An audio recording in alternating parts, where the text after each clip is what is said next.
Peace and love, family. Have you ever read this in your history book? This is what is in ours. Check it out. Ever wondered about the real story behind the Knights Templar? It's a tale far more mysterious and darker than most people know.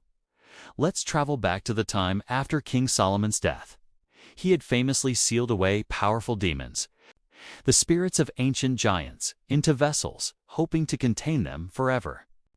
Centuries later, a group of 9 knights journeyed to the Holy Land. They established themselves on the Temple Mount and began to excavate, calling themselves the Knights of the Temple or the Knights Templar. For nearly a decade, they dug beneath the ruins of Solomon's Temple. What were they searching for?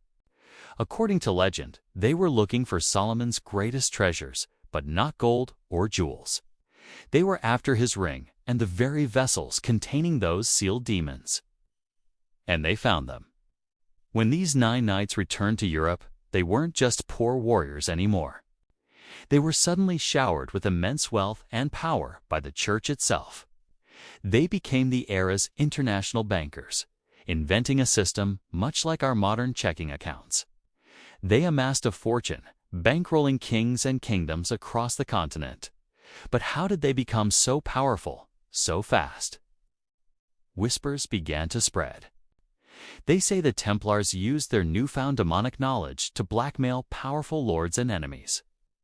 Threats of demonic influence, strange happenings, and curses suddenly became very real for those who crossed them. They weren't just bankers. They were puppet masters, pulling the strings of Europe with ancient, forbidden power.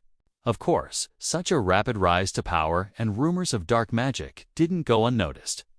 The very same church that had elevated them now grew suspicious and fearful. The Templars were accused of heresy, of consorting with demons and spitting on the cross. The hammer fell hard. On a fateful Friday the 13th, many Templars were arrested, tortured, and burned at the stake. But the story doesn't end in fire and ash. Not all of them were captured. The surviving knights escaped, scattering across the world and taking their secrets and their treasure with them. It's believed that these survivors went underground, forming new secret societies to protect their knowledge and continue their work in the shadows.